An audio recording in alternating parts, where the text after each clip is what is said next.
ಪ್ರೀತಿಯ ಮಗನು ನಮ್ಮ ಒಬ್ಬನೇ ರಕ್ಷಕನಾದ ನಜರೇತಿನ ಯೇಸು ಕ್ರಿಸ್ತನ ಹೆಸರಿನಲ್ಲಿ ಸ್ತುತಿಸ್ತೇವೆ ಸ್ವಾಮಿ. ಕರ್ತನೆ, ಕಳೆದ ಕಾಲವೆಲ್ಲ ನಿನ್ನ ಮಹಾಕೃಪೆಯಿಂದ ನಮ್ಮನ್ನು ಕಣ್ಮಣೆಯಂತೆ ಕಾಪಾಡಿದಿರಿ. ಸ್ತೋತ್ರಪ್ಪ ತಂದೆ. ರಾತ್ರಿ ಎಲ್ಲ ಒಳ್ಳೆ ನಿಧಿಯನ್ನು ಅನುಗ್ರಹಿಸಿ ನಿನ್ನ ಮಹಾಕೃಪೆಯಿಂದ ಮತ್ತೊಂದು ದಿನವನ್ನು ಕಾಣುವಂತ ಒಂದು ಸೌಭಾಗ್ಯವನ್ನು ನಮಗೆ ಅನುಗ್ರಹಿಸಿದ್ದಕ್ಕಾಗಿ ಸ್ತೋತ್ರ ತಂದೆಯೇ. ಈ ಒಂದು ಜೂನ್ ತಿಂಗಳಿನ 29ನೇ ದಿನಕ್ಕಾಗಿ ಸ್ತೋತ್ರ ಸಲ್ಲಿಸ್ತಾ ಇದ್ದಾವೆ. ಮತ್ತು ಸ್ವಾಮಿ, ಜೂಮ್ ಆ್ಯಪಲ್ಲಿ ಸ್ವಾಮಿ ಕೂಡಿ ಬಂದಂತ ನಿನ್ನ ಜನರಾದ ನಮ್ಮೆಲ್ಲರನ್ನು ಕೂಡ ನೀನು ಆಶೀರ್ವಾದ ಮಾಡು ತಂದೆ ಸ್ವಾಮಿ. ನಮ್ಮನ್ನು ಬಲಪಡಿಸು. ಯೇಸು ಸ್ವಾಮಿ ಹೆಸರಿನಲ್ಲಿ ಪ್ರಾರ್ಥನೆಯನ್ನು ಬೇಡಿಕೊಳ್ತಾನೆ ಒಡೆಯಾನೆ, ಆಮೆನ್. ದೇವರಿಗೆ ಸ್ತೋತ್ರವಾಗಲಿ. ಈ ಒಂದು ದೇವರ ವಾಕ್ಯಗಳನ್ನು ಹಂಚಿಕೊಳ್ಳಲಿಕ್ಕೆ ಒಂದು ಅವಕಾಶವನ್ನು ನೀಡಿದ ದೇವರಿಗೂ ಹಾಗೂ ನಮ್ಮ ನಿರ್ದೇಶಕರುಗಳಿಗೂ, ನಾನು ನಮ್ಮ ಸೀನಿಯರ್ ಪಾಸ್ಟರ್ಗಳಿಗೂ ನಮ್ಮ ಕರ್ತನಾದ ಯೇಸು ಕ್ರಿಸ್ತನ ಹೆಸರಿನಲ್ಲಿ ವಂದನೆಗಳನ್ನು ತಿಳಿಸ್ತಾ ಇದ್ದೇನೆ. ಹಾಗೂ ತಮ್ಮೆಲ್ಲರನ್ನು ಕೂಡ ಈ ಮುಂಜಾನೆ ವೇಳೆಯಲ್ಲಿ ನಾನು ತಮ್ಮೆಲ್ಲರಿಗೂ ಕೂಡ ಕರ್ತನಾದ ಯೇಸು ಕ್ರಿಸ್ತನ ಹೆಸರಿನಲ್ಲಿ ಶುಭಗಳನ್ನು ಕೋರ್ತಾ ಇದ್ದೇನೆ. ಪ್ರೀತಿಯುಳ್ಳ ದೇವ ಜನರೇ, ಈ ದಿನ ನಾವು ಪ್ರಸಂಗಿ ಗ್ರಂಥದ ಕೊನೆಯ ಅಧ್ಯಾಯವನ್ನ ಧ್ಯಾನ ಮಾಡ್ಲಿಕ್ಕಿದ್ದೇವೆ. 12ನೇ ಅಧ್ಯಾಯವನ್ನ ತಿರುಗಿಸಿಕೊಳ್ಳ್ರೆ ಎಲ್ಲರೂ ಕೂಡ. ಪ್ರಸಂಗಿ 12ನೇ ಅಧ್ಯಾಯ. ಪ್ರಸಂಗಿ ಗ್ರಂಥವನ್ನ ನಾವು ಜ್ಞಾನೋಕ್ತಿಗಳು ಹಾಗೂ ಪ್ರಸಂಗಿ 2 ಗ್ರಂಥಗಳನ್ನ ನಾವು ಇದುವರೆಗೂ ಧ್ಯಾನ ಮಾಡಿದ್ದೀವಿ. ಈ ಪ್ರಸಂಗಿ ಗ್ರಂಥವನ್ನ ಜ್ಞಾನಿಯಾಗಿರುವ ಸೊಲೊಮೋನನು ತನ್ನ ಕೊನೆಯ ದಿನಮಾನಗಳಲ್ಲಿ ಆತನು ಬರೀತಾ ಇದ್ದಾನೆ. ಇದರಲ್ಲೆಲ್ಲ ಆತನು ಎಲ್ಲಕ್ಕೆ ಕೂಡ ಆತನು ಅಂತ್ಯವನ್ನು ಸೂಚಿಸ್ತಾ ಇರ್ತಾನೆ. ಅಥವಾ ನಾನು ಅರಿತುಕೊಂಡಿದ್ದೇನೆ, ನಾನು ಗಮನಿಸಿದ್ದೇನೆ, ನಾನು ತಿಳಿದುಕೊಂಡಿದ್ದೇನೆ ಎಂಬುದಾಗಿ ಆತನು ಹೇಳ್ತಾ ಇದ್ದಾನೆ. ದೇವಚಂದ್ರೆ, 12ನೇ ಅಧ್ಯಾಯವನ್ನು ನಾವು ತಿರುಗಿಸಿಟ್ಟುಕೊಳ್ಳೋಣ. 12ನೇ ಅಧ್ಯಾಯದಲ್ಲಿ, ಈ ಒಂದು ಅಧ್ಯಾಯದಲ್ಲಿ ಪ್ರಾಮುಖ್ಯವಾಗಿ ನಾವು ಯೌವನದಲ್ಲಿಯೇ ನಿನ್ನ ಸೃಷ್ಟಿಕರ್ತನನ್ನು ಸ್ಮರಿಸು ಎಂಬುವ ಒಂದು ವಾಕ್ಯವನ್ನ ಕಾಣ್ತೇವೆ. ಈ ಒಂದು ಪ್ರಸಂಗಿ ಗ್ರಂಥ 12ನೇ ಅಧ್ಯಾಯವನ್ನು ನಾನು 3 ಭಾಗಗಳಾಗಿ ವಿಂಗಡಿಸಿದ್ದೇನೆ. 1ರಿಂದ 8 ವಚನಗಳನ್ನ ನಾವು ನೋಡೋದಾದ್ರೆ, ಯುವಕರಿಗೆ ಸಲಹೆಗಳು. ಇಲ್ಲಿ ಜ್ಞಾನಿಯಾಗಿರುವ ಸೊಲೊಮೋನನು ಆತನು ತಿಳಿಸ್ತಾ ಇದ್ದಾನೆ. ಕಷ್ಟದ ದಿನಗಳು, ಸಂತೋಷವಿಲ್ಲವೆಂದು ನೀನು ಹೇಳುವ ವರ್ಷಗಳು ಸಮೀಪಿಸುವುದರೊಳಗಾಗಿ ಯೌವನದಲ್ಲಿಯೇ ನಿನ್ನ ಸೃಷ್ಟಿಕರ್ತನನ್ನು ಸ್ಮರಿಸು ಎಂಬುದಾಗಿ ಆತನು ಯೌವನಸ್ಥರಿಗೆ ಸಲಹೆಯನ್ನ ಕೊಡುವಾತನಾಗಿದ್ದಾನೆ. ದೇವಜನರೇ, ನಿನ್ನ ಯೌವನದಲ್ಲಿಯೇ ನಿನ್ನ ಸೃಷ್ಟಿಕರ್ತನನ್ನು ಸ್ಮರಿಸು ಅಥವಾ ಸೇವಿಸು ಎಂಬುದಾಗಿ ವಚನ ಹೇಳ್ತಾ ಇದೆ. ಕಷ್ಟದ ದಿನಗಳು, ಸಂತೋಷವಿಲ್ಲವೆಂದು ನೀನು ಹೇಳುವ ವರ್ಷಗಳು ಸಮೀಪಿಸುವುದರೊಳಗಾಗಿ. ಹೌದು ಪ್ರೀತಿಯ ಯುವಕರೇ, ತಿಳಿದುಕೊಳ್ಳಿರಿ, ಕಷ್ಟದ ದಿನಗಳು, ಸಂತೋಷವಿಲ್ಲವೆಂದು ನೀನು ಹೇಳುವ ವರ್ಷಗಳು ನಿನಗೆ ಸಮೀಪಿಸುತ್ತವೆ. ನಿನ್ನ ಜೀವನದಲ್ಲಿ ನೀನಿದನ್ನ ನೆನಪಿನಲ್ಲಿಟ್ಟುಕೊಳ್ಳಬೇಕು. ಅದು ಯಾವಾಗ ಎಂಬುದಾಗಿ ನೋಡುವಾಗ ಮುಪ್ಪಿನ ಪ್ರಾಯ. ಆ ಮುಪ್ಪಿನ ಪ್ರಾಯ ನಿನಗೆ ಖಂಡಿತವಾಗಿ ಬರ್ತದೆ. ಆದರೆ ಶ್ರೇಷ್ಠವಾದಂತ ನಿನ್ನ ಯೌವನ ಪ್ರಾಯದಲ್ಲಿಯೇ ನಿನ್ನ ಸೃಷ್ಟಿಕರ್ತನನ್ನು ಸ್ಮರಿಸು ಎಂಬುದಾಗಿ ದೇವರ ವಾಕ್ಯ ಹೇಳ್ತಾ ಇದೆ. ಈ ಲೋಕದಲ್ಲಿ ಅನೇಕ ಯವನಸ್ಥೆಯರು ಅವರು ಯೌವನ ಪ್ರಾಯವನ್ನು ದೇವರಿಗೆ ಸಮರ್ಪಿಸಿಕೊಳ್ಳುವುದಿಲ್ಲ. ಈ ಪ್ರಾಯ ಬಹಳಷ್ಟು ಏನು ಎಂಜಾಯ್ ಮಾಡುವಂಥದ್ದಾಗಿರ್ತದೆ, ಅಥವಾ ಒಂದು ಭೋಗಗಳಿಗೋಸ್ಕರವಾಗಿದೆ ಅನ್ನೋ ತರ ಅವರು ಜೀವಿಸ್ತಾ ಇರ್ತಾರೆ. ಅದು ತಪ್ಪಾಗಿದೆ ಪ್ರೀತಿಯುಳ್ಳ ದೇವಜನರೇ.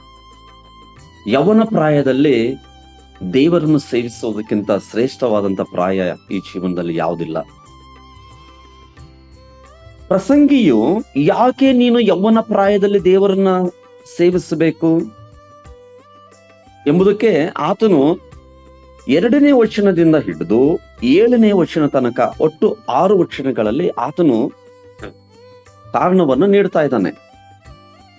ನಿನ್ನ ಯೌವನದಲ್ಲಿಯೇ ನಿನ್ನ ಸೃಷ್ಟಿಕರ್ತನನ್ನು ಸ್ಮರಿಸಪ್ಪ. ಯಾಕಂದ್ರೆ ಯವನ ಪ್ರಾಯ ದಾಟಿ ಹೋಗಿದಂದ್ರೆ ನಿನಗೆ ಕಷ್ಟ ಬರ್ತಾ ಇದೆ, ಸಂತೋಷವಿಲ್ಲ ಎಂಬುದಾಗಿ ನೀನು ಹೇಳುವ ವರ್ಷಗಳು ಸಮೀಪವಾಗ್ತವೆ. ಅವೆಲ್ಲ ನಿನಗೆ ಬರೋದಕ್ಕೆ ಮೊದಲೇ ನೀನು ಯೌವನ ಪ್ರಾಯದಲ್ಲಿ ನಿನ್ನ ಸೃಷ್ಟಿಕರ್ತನನ್ನು ಸ್ಮರಿಸು ಎಂಬುದಾಗಿ ಆತನು ತಿಳಿಸುವ ಆತನಾಗಿದ್ದಾನೆ. ದೇವರಿಗೆ ಸ್ತೋತ್ರ. ಯೌವನ ಪ್ರಾಯದಲ್ಲಿ ದೇವಚಂದ್ರೆ ನಿಜವಾಗಲೂ ದೇವರ ನಾಮವನ್ನ ಮಹಿಮೆ ಪಡಿಸಬಹುದು. ನಾವು ಸತ್ಯವೇದದಲ್ಲಿ ಅನೇಕ ಯವನಸ್ಥ ಭಕ್ತರನ್ನು ನಾವು ಕಾಣುತ್ತೇವೆ. ಯೋಸೇಫನನ್ನ ನಾವು ತೆಗೆದುಕೊಳ್ಳೋದಾದ್ರೆ ಯೌವನ ಪ್ರಾಯದಲ್ಲಿ ಕರ್ತನಿಗಾಗಿ ಆತನು ಪರಿಶುದ್ಧನಾಗಿ ಜೀವಿಸಿದ. ದೇವರು ಪರಿಶುದ್ಧರನ್ನ ಆತನು ಮೇಲೆತ್ತುವ ಆತನಾಗಿದ್ದಾನೆ. ತಕ್ಕ ಸಮಯದಲ್ಲಿ ದೇವರು ಆತನನ್ನ ಆ ಒಂದು ಈಜಿಪ್ಟ್ ದೇಶಕ್ಕೆ ಆತನನ್ನು ದೇವರು ಒಂದು ಉನ್ನತವಾದ ಸ್ಥಿತಿಯಲ್ಲಿ ಇಡುವಂತದನ್ನ ನಾವು ನೋಡುತ್ತೇವೆ.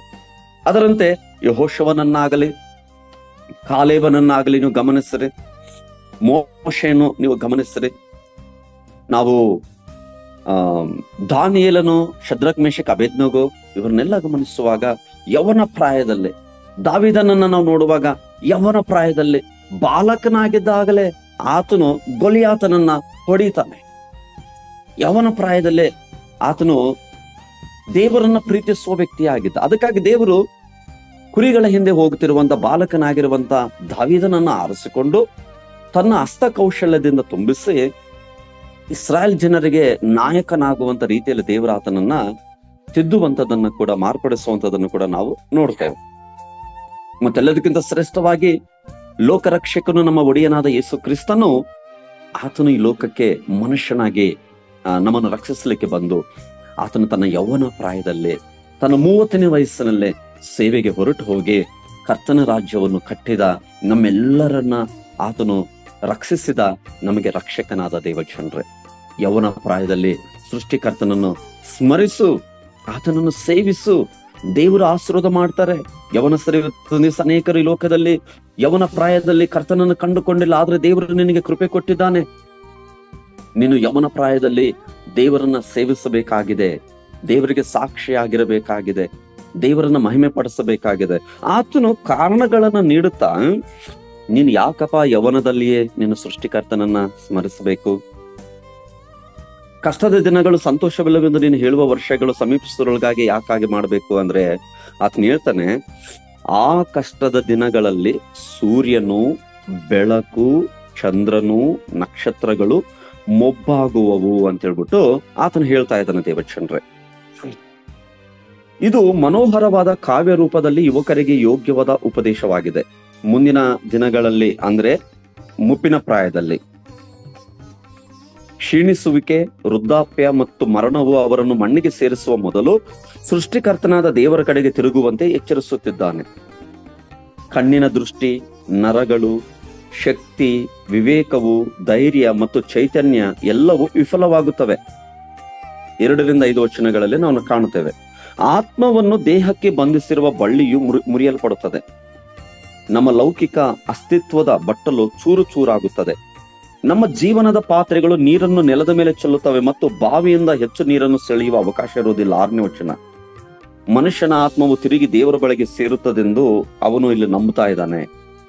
ದೇವಚಂದ್ರೆ, ಈ 2-7 ವಚನಗಳಲ್ಲಿ ನಾವು ನೋಡುವಾಗ ಆತನು ಹೇಳ್ತಾ ಇದ್ದಾನೆ, ಖಂಡಿತವಾಗಿ ನೀನು ಈ ಸೂರ್ಯನು, ಬೆಳಕು, ಚಂದ್ರನು, ನಕ್ಷತ್ರಗಳು ಮೊಬ್ಬಾಗ್ತವೆ, ಮಳೆಯಾದ ಮೇಲೆಯೂ ಮೋಡಗಳು ಮತ್ತೆ ಬರ್ತವೆ. ಅದೇ ಕಾಲದಲ್ಲಿ ಮನೆಗಾವಲಿನವರು ನಡುಗುವರು. ದೇವಚಂದ್ರೆ, ವಯಸ್ಸಾದ ಮೇಲೆ ಬಲ ಕುಂದಿ ಹೋಗ್ತಾ ಇದೆ, ಶಕ್ತಿ ಇರೋದಿಲ್ಲ, ಧೈರ್ಯ ಕಮ್ಮಿ ಆಗ್ತಾ ಇದೆ. ಮತ್ತೆ ಅದೇ ಕಾಲದಲ್ಲಿ ಮನೆಗಾವಲಿನವರು ನಡುಗುವರು. ಮುಪ್ಪಿನ ಪ್ರಾಯದಲ್ಲಿ ಎಲುಬುಗಳು ಬಲಹೀನಗೊಳ್ತಾ ಇದ್ದಾವೆ, ಬಲಹೀನವಾಗಿ ನಡುಗುತ್ತವೆ. ಬಲಿಷ್ಠರು ಬೊಗ್ಗುವರು, ಎಲುಬುಗಳು ಬೊಗ್ಗುತ್ತಾ ಇದ್ದಾವ. ಅರಿಯುವವರು ಕೊಂಚವಾದ್ರಿಂದ ಕೆಲಸವನ್ನು ನಿಲ್ಲಿಸಿ ಬಿಡುವರು. ಅರಿಯುವವರು ಅಂದ್ರೆ ಹಲ್ಲುಗಳು ಉದುರ್ತಾ ಇರ್ತವೆ ಅಥವಾ ಬಿಚ್ಚಿ ಹೋಗ್ತವೆ, ಬಿದ್ದು ಹೋಗ್ತವೆ. ಸ್ವಲ್ಪ ಆಗ್ತವೆ. ಆಗ ಚಲೋ ರೀತಿಯಲ್ಲಿ ಮಾತಾಡಕ್ಕೆ ಆಗುವುದಿಲ್ಲ. ಈಗ ಮಾತಾಡಕ್ಕೆ ಬಂದಂಗೆ ಆಗ ಮಾತಾಡಕ್ಕೆ ಆಗುವುದಿಲ್ಲ. ಕಿಟಕಿಗಳಿಂದ ನೋಡುವವರು ಮಂಕಾಗುವರು. ಕಣ್ಣಿನ ದೃಷ್ಟಿ ಆಗ ಕಮ್ಮಿ ಆಗುತ್ತೆ, ಕಣ್ಣುಗಳಿಗೆ ಪೊರೆ ಕವಿತತೆ, ದೇವರ ವಾಕ್ಯವನ್ನು ಓದಕ್ಕಾಗುವುದಿಲ್ಲ. ದೇವಜನರೇ ನೋಡಿ, ಈ ಪ್ರಾಯದಲ್ಲಿ ದೇವರನ್ನ ಅದ್ಭುತವಾಗಿ ಹಾಡಿ ಸ್ತುತಿಸಿ ಕೊಂಡಾಡಕ್ಕೆ ಒಂದು ಒಳ್ಳೆ ಹುಮ್ಮನಸ್ಸು ಇರುವಂತದ್ದು. ದೇವರ ವಾಕ್ಯವನ್ನು ಹಗಲು ರಾತ್ರಿ ಧ್ಯಾನ ಮಾಡೋದಕ್ಕೆ ಒಂದು ಸದಾವಕಾಶ. ನಾಳೆ ಮುಪ್ಪಿನ ಪ್ರಾಯ ಬಂದಾಗ ನಾವು ನೋಡ್ತೇವೆ, ಕಿಟಕಿಗಳಿಂದ ನೋಡುವವರು ಮಂಕಾಗುವರು, ಕಣ್ಣುಗಳು ಮಂಕಾಗ್ತವೆ, ಬೀದಿಯ ಬಾಗಿಲುಗಳು ಮುಚ್ಚಿರುವವು. ಅಂದ್ರೆ ಅವಕಾಶಗಳು ಕಮ್ಮಿ ಆಗ್ತವೆ. ವಯಸ್ಸಾಯ್ತೇನು ಮನೆಗೆ ಬಿದ್ದುಕೊಂಡಿರೋ ಅಂತ ಹೇಳ್ಬಿಟ್ಟು ಹೇಳುವಂತ ಕಾಲದು. ಅರಿಯುವ ಸ್ಥಳದ ಶಬ್ದವು ತಗ್ಗಿ ಹಕ್ಕಿಯ ಧ್ವನಿಯಷ್ಟು ಕೀರಲಾಗುವುದು. ಅಂದ್ರೆ ಸ್ವರ ಕೂಡ ಕುಗ್ಗುತ್ತದೆ. ಈಗ ಎಷ್ಟು ಚಂದ ಜೋರಾಗಿ ದೇವರನ್ನ ಹಾಡಿ ಸ್ತುತಿಸಬಹುದು, ಇಂಪಾಗಿ ಆರಾಧನೆ ಮಾಡ್ಬೋದು, ಆತನ ಸುವಾರ್ತೆಯನ್ನು ಸಾರಬಹುದು, ಆತನ ರಾಜ್ಯಕ್ಕಾಗಿ ನೀತಿಗಾಗಿ ತವಕ ಪಡ್ಬೋದು. ಆದ್ರೆ ಮುಪ್ಪಿನ ಪ್ರಾಯದಲ್ಲಿ ಸ್ವರ ಕೊಂಚವಾದ ಮೇಲೆ ನಿಜವಾಗಲು ದೇವಜನರೇ ಆಗ ವಾಕ್ಯ ಹೇಳಕ್ಕೂ ಆಗುವುದಿಲ್ಲ, ಸಾಕ್ಷಿ ಹೇಳಕ್ ಆಗುವುದಿಲ್ಲ, ದೇವರನ್ನ ಆರಾಧನೆ ಮಾಡಕ್ಕೂ ಆಗುವುದಿಲ್ಲ. ಗಾಯಕಿಯರೆಲ್ಲ ಕುಗ್ಗುವರು, ಸ್ವರ ಕುಗ್ಗುತ್ತದೆ ಅಂತ ಹೇಳ್ಬಿಟ್ಟು ಹೇಳ್ತಾನೆ. ಇದಲ್ಲದೆ ಆ ದಿನಗಳಲ್ಲಿ ದಿನ್ನೆ ಕಂಡರೆ ಭಯ, ದಾರಿಯಲ್ಲಿ ಅಪಾಯ. ಒಬ್ಬಂಟಿಗರಾಗಿ ಎಲ್ಲಿಗೆ ಹೋಗ್ಲಿಕ್ಕೂ ಆಗೋದಿಲ್ಲ, ಯಾರಾದ್ರೂ ಸಹಾಯ ಬೇಕು. ದಾರಿಯಲ್ಲಿ ಅನೇಕ ಅಪಾಯಗಳು. ಬಾದಾಮಿಯ ಮರವು ಹೂ ಬಿಡುವುದು. 5ನೇ ವರ್ಷದಲ್ಲಿ ನಾವು ನೋಡ್ತಾ ಇದ್ದೇವೆ, ಬಾದಾಮಿಯ ಮರವು ಹೂ ಬಿಡುವುದು ಅಂದ್ರೆ ಬಿಳಿ ಕೂದಲು ಬರ್ತವೆ, ತಲೆಯಲ್ಲಿ ಬಿಳಿ ಕೂದಲು ಬರ್ತವೆ, ಮಿಡತೆ ಕೂಡ ಭಾರವಾಗುವುದು. ಒಂದು ಸಣ್ಣ ವಸ್ತುವನ್ನು ಕೂಡ ಏನು ಒರ್ಲಿಕ್ಕೆ ಕಷ್ಟ ಆಗ್ತಾ ಇದೆ. ಆಶಯ ಕುಂದುವುದು ಅಂತ ಹೇಳ್ಬಿಟ್ಟು ಹೇಳ್ತಾ ಇದ್ದಾನೆ. ಆಶಯ ಕುಂದುವುದು. ಮನುಷ್ಯನು ತನ್ನ ನಿತ್ಯ ಗೃಹಕ್ಕೆ ಹೊರಡೋದಕ್ಕಿದ್ದಾನಲ್ಲ. ದೇವಜನರೇ, ಶರೀರಕ್ಕೆ ನಿತ್ಯ ಗೃಹ ಸಮಾಧಿಯಾಗಿದೆ. ಸಮಾಧಿಗೆ ಹೋಗೋದಕ್ಕಿದ್ದಾನಲ್ಲ, ತನ್ನ ನಿತ್ಯ ಗೃಹಕ್ಕೆ ಹೋಗುವುದಕ್ಕಿದ್ದಾನಲ್ಲ. ಗೋಳಾಟದವರು ಬೀದಿಯಲ್ಲಿ ತಿರುಗುವರು. ಇನ್ನು ಮುಂದೆ ಬೆಳ್ಳಿಯ ತಂತಿ ಕಿತ್ತು ಚಿನ್ನದ ಬಟ್ಟಲು ಜಜ್ಜಿ ಹೋಗುವುದು. ಜ್ಞಾನವೆಲ್ಲ ಜಜ್ಜಿ ಹೋಗ್ತಾ ಇದೆ. ಮಡಿಕೆ ಬುಗ್ಗೆ ಹತ್ತಿರ ಒಡೆಯುವುದು, ಬಾವಿರಾಟೆ ಮುರಿಯುವುದು, ಮಣ್ಣು ಭೂಮಿಗೆ ಸೇರಿ ಇದ್ದ ಹಾಗಾಗುವುದು. ಆತ್ಮವು ತನ್ನನ್ನು ದಯಪಾಲಿಸಿದ ದೇವರ ಬಳಿಗೆ ಸೇರುವುದು. ಜನರು ನಾವು ನೋಡ್ತಾ ಇದ್ವಿ ನೋಡ್ರಿ. ಇದಕ್ಕಾಗೆ ಇಷ್ಟರೊಳಗಾಗಿ ನಿನ್ನ ಸೃಷ್ಟಿಕರ್ತನನ್ನು ಸ್ಮರಿಸದೇ ಇರಬೇಡ. ಎಚ್ಚರಿಸ್ತಾ ಇದ್ದಾನ ಆತನು ಈ ವಾಕ್ಯಗಳ ಮೂಲಕವಾಗಿ. ನಿನ್ನ ಸೃಷ್ಟಿಕರ್ತನನ್ನು ಇಷ್ಟರೊಳಗಾಗಿ ಸ್ಮರಿಸದೇ ಇರಬೇಡ. ಪ್ರೀತಿಯ ದೇವಚಂದ್ರೇ, ಆತನು 8ನೇ ವಚನದಲ್ಲಿ ಹೇಳ್ತಾ ಇದ್ದಾನ, ವ್ಯರ್ಥವೇ ವ್ಯರ್ಥ, ಸಮಸ್ತವೂ ವ್ಯರ್ಥ ಎಂದು ಪ್ರಸಂಗಿಯು ಹೇಳುತ್ತಾನೆ. ಅವನು ಪ್ರಾರಂಭಿಸಿದಂತೆ ಮುಗಿಸ್ತಾ ಇದ್ದಾನೆ ಇಲ್ಲಿ ನೋಡ್ರಿ. ನಾವು 1ನೇ ಅಧ್ಯಾಯ 2ನೇ ವಚನದಲ್ಲಿ ಪ್ರಸಂಗಿ 1-2ರಲ್ಲಿ ಬರೆಯಲ್ಪಟ್ಟಿದೆ. ಪ್ರಸಂಗಿ ಹೀಗೆ ಹೇಳುತ್ತಾನೆ, ವ್ಯರ್ಥವೇ ವ್ಯರ್ಥ, ವ್ಯರ್ಥವೇ ವ್ಯರ್ಥ, ಸಮಸ್ತವೂ ವ್ಯರ್ಥ. ಅವನ ಪೂರ್ತಿ ಅಧ್ಯಯನ, ಅವನ ಕಲಿಕೆ, ಅವನ ಪೂರ್ತಿ ಬುದ್ಧಿವಂತಿಕೆ, ಜೀವನದ ಅರ್ಥವನ್ನು ತಿಳಿಯಲು ಅವನ ಆಳವಾದ ಸಂಶೋಧನೆಗಳು ಎಲ್ಲವೂ ಇದರಲ್ಲಿ ಅಡಕವಾಗಿವೆ. ತಪ್ಪಿಸಿಕೊಳ್ಳಲಾಗದ ಮರಣದಿಂದ ಸಂಗತಿಯು ನಾಶವಾಗುವ ಈ ಜೀವನದಲ್ಲಿ ಯಾವುದೇ ಅರ್ಥವಿಲ್ಲವೆಂದು ಅವನು ಭಾವಿಸುತ್ತಾನೆ. ವ್ಯರ್ಥವೇ ವ್ಯರ್ಥ, ಸಮಸ್ತವೂ ವ್ಯರ್ಥ ಅಂತ ಹೇಳ್ಬಿಟ್ಟು ಪ್ರಸಂಗಿ ಹೇಳ್ತಾನೆ. ನೋಡ್ರಿ, ಯವನ ಪ್ರಾಯದಲ್ಲೇ ಶ್ರೇಷ್ಠ, ಯವನ ಪ್ರಾಯ ಶ್ರೇಷ್ಠ. ಅಥವಾ ನಿನಗೆ ಬಲ ಇರುವಾಗ ಅದನ್ನು ಉಪಯೋಗ ಮಾಡಿ. ದೇವರು ನಿನ್ನನ್ನು ರಕ್ಷಿಸಿದ್ದಾರೆ. ದೇವರು ತನ್ನ ನಾಮವನ್ನು ನಿನ್ನನ್ನು ಅರಿತುಕೊಳ್ಳುವಂತೆ ಕೃಪೆ ತೋರಿದ್ದಾರೆ. ನಿನ್ನನ್ನು ನಿತ್ಯ ನಾಶನದಿಂದ, ನರಕದಿಂದ ತಪ್ಪಿಸಿದ್ದಾರೆ. ತನ್ನ ಕೃಪೆಗಳಿಂದ ನಿನ್ನನ್ನು ದೇವರು ಅಲಂಕರಿಸಿದ್ದಾರೆ. ದೇವರಿಂದ ಇಷ್ಟು ಸೌಭಾಗ್ಯವನ್ನು ಪಡ್ಕೊಂಡಂತ ನೀನು ದೇವರಿಗೆ ಸಾಕ್ಷಿಯಾಗಿ ಆತನ ನಾಮವನ್ನು ಹೇಳಿಕೊಳ್ಳಬೇಕು. ಆತನ ಪ್ರೀತಿಯನ್ನು ಸಾರಿ ಹೇಳಬೇಕು. ಒಬ್ಬ ಭಕ್ತನು ಹೇಳ್ತಾನೆ, ಪ್ರಾಣ ಕೊಟ್ಟ ನಿನ್ನ ಪ್ರೀತಿಯ ಜಗಕ್ಕೆಲ್ಲ ಸಾರುವೆನು ಎಂಬುದಾಗಿ. ಪ್ರೀತಿಯುಳ್ಳ ದೇವಚಂದ್ರೇ, ನಿನ್ನ ಸೃಷ್ಟಿಕರ್ತನನ್ನು ಸ್ಮರಿಸು ಎಂಬುದಾಗಿ. ನಾವು ಮುಂದುವರಿಸಿ 2ನೇ ಭಾಗವಾಗಿ ನಾವು 9ನೇ ವಚನದಿಂದ ನಾವು 12ನೇ ವಚನ ತನಕ ನಾವು ನೋಡುವಾಗ ಇಲ್ಲಿ ಹಿತೋಪದೇಶ.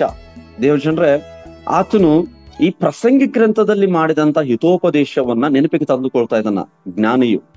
ಮತ್ತು ಪ್ರಸಂಗಿಯು ಜ್ಞಾನಿಯಾಗಿದ್ದದ್ದಲ್ಲದೆ ಜನರಿಗೆ ತಿಳುವಳಿಕೆಯನ್ನು ಬೋಧಿಸುತ್ತಾ ಬಂದನು.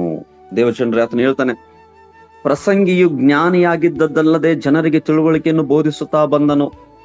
ನಾವು ಜ್ಞಾನೋಕ್ತಿಗಳ ಗ್ರಂಥ ಈ 31 ಅಧ್ಯಾಯಗಳನ್ನು ನೋಡುವಾಗ ನೋಡ್ರಿ, ಯುವಕರಿಗಿರ್ಬೋದು, ಸಕಲ ಎಲ್ಲಾ ಒಂದು ಪ್ರಾಯದವರಿಗೂ ಕೂಡ ಜ್ಞಾನವನ್ನು ಬರೀತಾನೆ ಆತನು ಹೇಳ್ತಾನೆ, ಆತನು ಜ್ಞಾನಿಯಾಗಿದ್ದಲ್ಲದೆ ಜನರಿಗೆ ತಿಳುವಳಿಕೆಯನ್ನು ಬೋಧಿಸ್ತಾ ಬಂದನು. ಪ್ರಸಂಗಿ ಗ್ರಂಥ ಮುಖ್ಯವಾಗಿ ತಿಳುವಳಿಕೆಯನ್ನು ಬೋಧಿಸ್ತತ್ತೆ.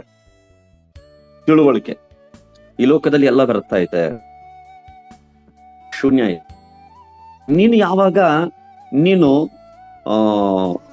ನಿನಗೆ ಒಂದು ಬೆಲೆ ಸಿಗುತ್ತದೆ, ಅಥವಾ ನೀನು ಯಾವಾಗ ಆಶೀರ್ವಾದ ಹೊಂದುತ್ತಿ, ಅಥವಾ ನಿನಗೆ ಯಾವಾಗ ನಿಜವಾದಂತ ಒಂದು ನಿನ್ ಜೀವನ ಇದು ಶ್ರೇಷ್ಠ ಅನಿಸ್ತದಂದ್ರೆ, ಕರ್ತನಾದಂತೆ ಯೇಸು ಕ್ರಿಸ್ತನನ್ನು ನೀನು ನಂಬಿದಾಗ ನಿನಗದು ಶ್ರೇಷ್ಠ, ಅದು ಪರಿಪೂರ್ಣವಾಗ್ತತೆ ಅಂತ ಹೇಳ್ಬಿಟ್ಟು ಪ್ರಸಂಗಿಯು ನೋಡ್ರಿ ಅಲ್ಲಲ್ಲಿ ಆತನು ಹೇಳ್ತಾನೆ, ಈ ಲೋಕದಲ್ಲಿ ದೇವರನ್ನು ನಂಬುವುದೇ ಶ್ರೇಷ್ಠ, ಆತನನ್ನು ಪ್ರೀತಿಸುವುದೇ ಶ್ರೇಷ್ಠ, ಆತನ ಮಾರ್ಗದಲ್ಲಿ ನಡೆಯುವುದೇ ಶ್ರೇಷ್ಠ, ಆತನಲ್ಲಿ ಭಯಭಕ್ತಿ ಉಳ್ಳೋದೇ ಶ್ರೇಷ್ಠ ಎಂಬುದಾಗಿ ಆತನು ಹೇಳ್ತಾನೆ. ದೇವಚಂದ್ರಿ ಆತನು ಜ್ಞಾನಿಯಾಗಿದ್ದಾನೆ, ತಿಳುವಳಿಕೆಯನ್ನು ಬೋಧಿಸ್ತಾ ಬಂದನು, ಅನೇಕ ಜ್ಞಾನೋಕ್ತಿಗಳನ್ನು ಧ್ಯಾನಿಸಿ ಪರೀಕ್ಷಿಸಿ ಕ್ರಮಪಡಿಸಿದನು.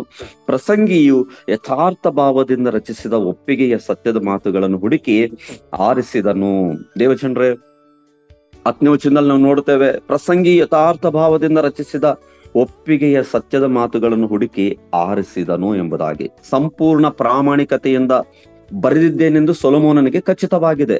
ಅವನು ತನ್ನ ಆತ್ಮವನ್ನು ಬಿಚ್ಚಿಟ್ಟಿದ್ದಾನೆ, ಅವನು ಏನನ್ನೂ ಮುಚ್ಚಿಟ್ಟಿಲ್ಲ, ಅವನು ತಾನು ಅಂದುಕೊಂಡಂತೆ ವಿಷಯಗಳನ್ನು ಘೋಷಿಸಿದ್ದಾನೆ. ಮತ್ತು 11ನೇ ವಚನದಲ್ಲಿ ನಾವು ನೋಡ್ತೇವೆ, ಜ್ಞಾನಿಗಳ ಮಾತುಗಳು ಮುಳ್ಳುಗೋಲುಗಳು, ಸಂಗ್ರಹ ವಾಕ್ಯಗಳು ಬಿಗಿಯಾಗಿ ಬಡಿದ ಮೊಳೆಗಳು, ಒಬ್ಬನೇ ಕರ್ತನಿಂದ ಬಂದಿವೆ. ಕಂದ, ಇವಲ್ಲದೆ ಉಳಿದವುಗಳಲ್ಲಿಯೂ ಎಚ್ಚರದಿಂದಿರು. ಬಹು ಗ್ರಂಥಗಳ ರಚನೆಗೆ ಮಿತಿಯಿಲ್ಲ, ಅತಿ ವ್ಯಾಸಂಗವು ದೇಹಕ್ಕೆ ಆಯಾಸ. ಆತನು ಹೇಳ್ತಾ ಇದ್ದಾನ, ಇವು ದೇವರಿಂದ ಬಂದಿದ್ದಾವೆ, ದೇವರು ನನಗೆ ಕಲಿಸಿಕೊಟ್ಟಿದ್ದಾರೆ, ನಾನು ಅದನ್ನ ಬರೆದಿದ್ದೇನೆ ನಿಮಗೆ. ಇವು ಸತ್ಯದ ಸಂಗತಿಗಳೇ ಆಗಿದ್ದಾವೆ, ಬಿಗಿಯಾಗಿ ಬಡಿದ ಮೊಳೆಗಳೆಂಬುದಾಗಿ ಆತನು ಹೇಳ್ತಾ ಇದ್ದಾನೆ. ಅಂದ್ರೆ ಇದು ಸತ್ಯ, ಇವು ಕರ್ತನಿಂದ ಬಂದಿವೆ, ಒಬ್ಬನೇ ಕರ್ತನಿಂದ ಬಂದಿವೆ ಅಂತ ಹೇಳ್ಬಿಟ್ಟು ಆತನು ಹೇಳ್ತಾ ಇದ್ದಾನೆ. ಉಳಿದವುಗಳಲ್ಲಿ ಕೂಡ ನಿನ್ನ ಎಚ್ಚರದಿಂದಿರು, ಉಳಿದವುಗಳಲ್ಲಿ ಕೂಡ ಎಚ್ಚರದಿಂದಿರು. ಬಹು ಗ್ರಂಥಗಳ ರಚನೆಗೆ ಮಿತಿ ಇಲ್ಲ, ಅತಿ ವ್ಯಾಸಂಗವು ದೇಹಕ್ಕೆ ಆಯಾಸ ಎಂಬುದಾಗಿ ಕೂಡ ಆತನು ಹೇಳುವಂಥದನ್ನ ನೋಡ್ತಾ ಇದ್ದಾನೆ. ದೇವರಲ್ಲಿ ಭಯಭಕ್ತಿಯುಳ್ಳವನಾಗಿರು, ನೀನು ನಿನ್ನ ಮಾರ್ಗದಲ್ಲಿ ಹೋಗಬೇಡ, ನೀನು ದೇವರ ಕಡೆಗೆ ನೋಡು ಎಂಬುದಾಗಿ ಆತನು ತಿಳಿಸ್ತಾನೆ. ಕೊನೆಯದಾಗಿ ನಾವು ನೋಡ್ತಾ ಇದ್ದೇವೆ 13ನೇ ವಚನದಿಂದ 14 ವಚನಗಳನ್ನು ನಾವು ನೋಡುವಾಗ, ದೇವಚಂದ್ರೆ 13ರಿಂದ 14 ವಚನಗಳು ಸ್ಲೈಡ್ ಮಾಡ್ರಿ. ಮನುಷ್ಯರೆಲ್ಲರ ಕರ್ತವ್ಯವನ್ನ ಇಲ್ಲಿ ತಿಳಿಸುವಂತದ್ದು ನಾವು ನೋಡ್ತೇವೆ. ವಿಷಯವು ತೀರಿತು, ಎಲ್ಲವೂ ಕೇಳಿ ಮುಗಿಯಿತು. ಏನಂದ್ರೆ ವಿಷಯವು ತೀರಿತು. ನೋಡ್ರಿ, ಜೀವನದಲ್ಲಿ ಸಾರ್ಥಕತೆ ಇರಬೇಕಾದ್ರೆ ಅದು ದೇವರನ್ನು ಗೌರವ ಮತ್ತು ವಿಧೇಯತೆಯಿಂದ ಕಾಣಬೇಕು. ದೇವಚಂದ್ರೆ, ನಮ್ಮ ಜೀವನದಲ್ಲಿ ಸಾರ್ಥಕತೆ ಇರಬೇಕಂದ್ರೆ ದೇವರನ್ನ ಗೌರವ ಮತ್ತು ವಿಧೇಯತೆಯಿಂದ ಕಾಣಬೇಕು.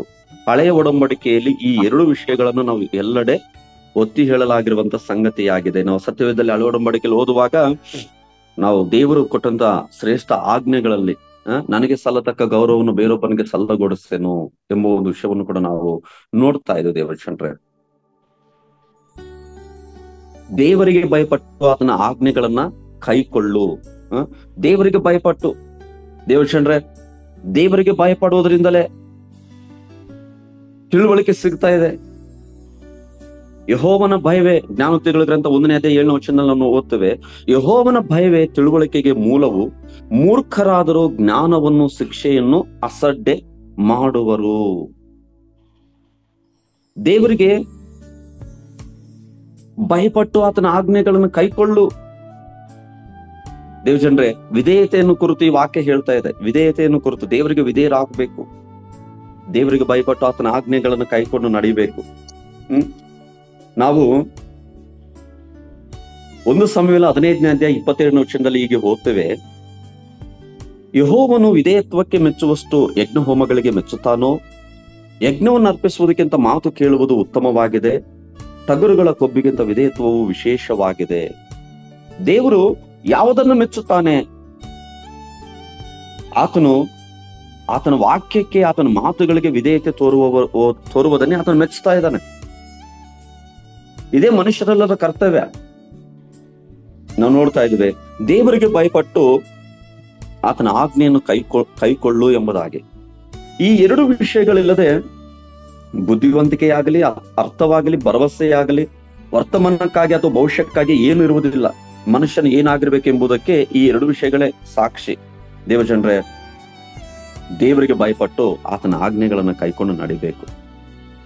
ಎಲ್ಲರ ಕರ್ತವ್ಯ ಇದೆ ಎಂಬುದಾಗಿ ಜ್ಞಾನಿಯು ಎಚ್ಚರಿಸ್ತಾ ಇದ್ದಾನೆ. ಪ್ರಸಂಗಿ ಹೇಳ್ತಾ, ಎಲ್ಲರ ಕರ್ತವ್ಯ ಇದು, ಪ್ರತಿಯೊಬ್ಬರ ಕರ್ತವ್ಯ. ನಿಜವಾಗಲೂ ಯಾರು ಆತನಿಗೆ ವಿಧೇಯರಾಗ್ತಾ ಇದ್ದಾರೋ ಅವರನ್ನು ದೇವರು ಆಶೀರ್ವಾದ ಮಾಡುವಾತನು ಆಗಿದ್ದಾನೆ. ದೇವಜನರೇ, ಎಲ್ಲವೂ ವಿಷಯ ತೀರಿತು, ಎಲ್ಲವೂ ಕೇಳಿ ಮುಗಿಯಿತು. ದೇವರಿಗೆ ಭಯಪಟ್ಟು ಆತನ ಆಜ್ಞೆಗಳನ್ನು ಕೈಕೊಳ್ಳು ಮನುಷ್ಯರೆಲ್ಲರ ಕರ್ತವ್ಯವು ಇದೇ ಎಂಬುದಾಗಿ ನಾವು ತಿಳ್ಕೊಳ್ತಾ ಇದ್ದೀವಿ. ದೇವಜನರೇ, ಒಂದ್ ವೇಳೆ ನೀನು ದೇವರಿಗೆ ಭಯಪಟ್ಟು ಆತನ ಆಜ್ಞೆಗಳನ್ನು ಕೈಕೊಳ್ಳುವುದಿಲ್ಲವಾದ್ರೆ ನೀನು ದೇವರ ತೀರ್ಪನ್ನು ಎದುರಿಸಬೇಕು ಮತ್ತು ನಿನ್ನ ಕ್ರಿಯೆಗಳಿಗೆ ನೀನೇ ಜವಾಬ್ದಾರನಾಗಿರುತ್ತಿ ಎಂಬುದಾಗಿ ಕೂಡ ಆತನು ತಿಳಿಸ್ತಾನೆ. ಇದೇ 3:17 ಆತನು ಹೇಳ್ತಾನೆ, ಪ್ರಸಂಗಿ 3:17, ದೇವರು ಧರ್ಮಿಗಳಿಗೂ ಅಧರ್ಮಿಗಳಿಗೂ ನ್ಯಾಯ ತೀರಿಸುವನು. ಆತನ ನ್ಯಾಯ ಕ್ರಮದಲ್ಲಿ ಎಲ್ಲಾ ಕೆಲಸ ಕಾರ್ಯಗಳಿಗೂ ತಕ್ಕ ಸಮಯ ಉಂಟಲ್ಲವೇ ಎಂಬುದಾಗಿ ವಚನ ಹೇಳ್ತಾ ಇದೆ. ನಾವೇನ್ ಮಾಡಿದ್ವೋ ಅದಕ್ಕೆ ಸರಿಯಾಗಿ ದೇವ್ರ ಮುಂದೆ ನಿಲ್ಲಬೇಕು. ಒಂದು ದಿನ ದೇವರ ನ್ಯಾಯಸ್ಥಾನದಲ್ಲಿ ನಿಲ್ಲಬೇಕು. ನಾವು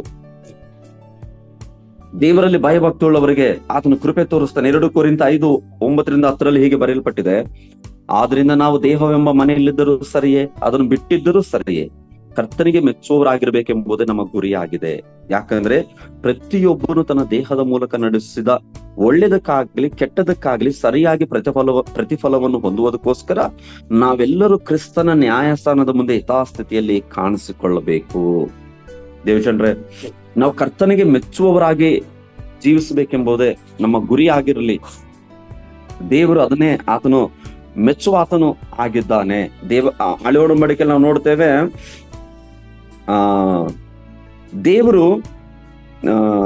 ದೇವರಿಗೆ ಹೇಗೆ ನಾವು ಜೀವಿಸಬೇಕು ಅನ್ನೋದ್ರ ಕುರಿತಾಗಿ ಅಷ್ಟು ಸ್ಪಷ್ಟತೆ ಅದು ನೀಡುವುದಿಲ್ಲ. ಆದ್ರೆ ಹೊಸ ಒಡಂಬಡಿಕೆಯಲ್ಲಿ ನಾವು ಸ್ಪಷ್ಟವಾಗಿ ಅದನ್ನು ಕಾಣುತ್ತೇವೆ. ಯೋಹಾನ ಸುವಾರ್ತೆ 1:12-13 ವಚನಗಳನ್ನ ಓದುವಾಗ, ಯಾರ್ಯಾರು ಆತನನ್ನು ಅಂಗೀಕರಿಸಿದರೋ, ಅಂದರೆ ಆತನ ಹೆಸರಿನಲ್ಲಿ ನಂಬಿಕೆ ಇಟ್ಟರೋ, ಅವರಿಗೆ ದೇವರ ಮಕ್ಕಳಾಗುವ ಅಧಿಕಾರ ಕೊಟ್ಟನು. ಇವರು ರಕ್ತ ಸಂಬಂಧದಿಂದಾಗಲಿ, ಕಾಮದಿಂದಾಗಲಿ, ಪುರುಷ ಸಂಕಲ್ಪದಿಂದಾಗಲಿ ಹುಟ್ಟಿದವರಲ್ಲ, ದೇವರಿಂದಲೇ ಹುಟ್ಟಿದವರು. ದೇವಚಂದ್ರೆ, ಯೇಸು ಸ್ವಾಮಿಯನ್ನ ಯಾರ್ಯಾರು ಸ್ವಂತ ರಕ್ಷಕನಾಗಿ ಅಂಗೀಕಾರ ಮಾಡಿಕೊಂಡಿದ್ದಾರೋ ಅಥವಾ ಆತನಲ್ಲಿ ನಂಬಿಕೆ ಇಟ್ಟಾರೋ ಅವರಿಗೆ ದೇವರ ಮಕ್ಕಳಾಗುವ ಅಧಿಕಾರವನ್ನ ಕೊಟ್ಟಿದ್ದಾನೆ. ಹೊಸ ಒಡಂಬಡಿಕೆ ಇದನ್ನ ಸ್ಪಷ್ಟಪಡಿಸ್ತಾ ಇದೆ. ನಾವು ಹೇಗೆ ಜೀವಿಸಬೇಕು ಈ ಲೋಕದ ಯಾತ್ರೆಯಲ್ಲಿ ಅನ್ನೋದ್ರ ಕುರಿತಾಗಿ ದೇವರು ನಮಗೆ ಸ್ಪಷ್ಟತೆಯನ್ನ ಹೊಸ ಒಡಂಬಡಿಕೆಯಲ್ಲಿ ನೀಡುವಂತದನ್ನ ನಾವು ಗಮನಿಸ್ತೇವೆ. ಈ ಒಂದು 3 ವಿಷಯಗಳು ಇತ್ತೊಂದು ದಿವಸ 1-8 ವಚನಗಳಲ್ಲಿ ನಾವು ಯವನ ಪ್ರಾಯದಲ್ಲಿ ನಿನ್ನ ಸೃಷ್ಟಿಕರ್ತನನ್ನ ಸ್ಮರಿಸು, ನಾಳೆ ನಿನ್ನ ಬಲ ಕುಗ್ಗಿದ ಮೇಲೆ ನೀನು ದೇವರಿಗೋಸ್ಕರ ಜೀವಿಸಲಿಕ್ಕೆ ಕಷ್ಟವಾಗ್ತಾ ಇದೆ ಎಂಬುದಾಗಿ ಹಿತೋಪದೇಶ ಇದೆ. ಮತ್ತು 9-12 ವಚನಗಳಲ್ಲಿ ನಾವು ಗಮನಿಸುವಾಗ ಹಿತೋಪದೇಶ, ಆತನು ಸೊಲೊಮೋನನು ಆತನು ಜ್ಞಾನಿಯಾಗಿದ್ದು ಆತನ ಅನೇಕ ತಿಳುವಳಿಕೆಯ ಸಂಗತಿಗಳನ್ನು ಆತನು ಬೋಧಿಸ್ತಾ ಬಂದಿದ್ದಾನೆ. ನಾನು ಹೇಳುವಂತದ್ದು ಸತ್ಯ ಎಂಬುದಾಗಿ ಆತನು ಹೇಳ್ತಾ ಇದ್ದಾರೆ. ಮತ್ತು 13-14 ವಚನಗಳನ್ನು ನೋಡುವಾಗ ಮನುಷ್ಯರೆಲ್ಲರ ಕರ್ತವ್ಯ ಏನು ಅನ್ನೋದ್ರ ಕುರಿತಾಗಿ ಸ್ಪಷ್ಟಪಡಿಸ್ತಾ ಇದ್ದಾನೆ. ದೇವರ ವಾಕ್ಯಗಳ ಮೂಲಕವಾಗಿ ನಮ್ಮೆಲ್ಲರನ್ನು ಆಶೀರ್ವಾದ ಮಾಡ್ಲಿ. ದೇವರಿಗೆ ಭಯಪಟ್ಟು ಆತನ ಆಜ್ಞೆಗಳನ್ನು ಕೈಕೊಂಡು ಆತನ ಮಾರ್ಗದಲ್ಲಿ ನಡೆದು ಆತನ ಮಹಿಂಪಡಿಸೋಣ. ಹೌದು, ಆತನ ಮಾರ್ಗದಲ್ಲಿ ನಡೆಯುವವರಿಗೆ ದೇವರು 1000 ತಲೆಮಾರಿನವರೆಗೂ ಕೂಡ ದಯೆ ತೋರಿಸುವ ಆತನಾಗಿದ್ದಾನೆ. ಪ್ರಾರ್ಥನೆ ಮಾಡಿಕೊಳ್ಳೋಣ. ಪ್ರೀತಿ ಸ್ವರೂಪನಾದ ದೇವರೇ, ಈ ಮುಂಜಾನೆ ವೇಳೆಯಲ್ಲಿ ನಾವು ನಿಮ್ಮನ್ನು ಸ್ತುತಿಸ್ತಾ ಇದ್ದೇವೆ.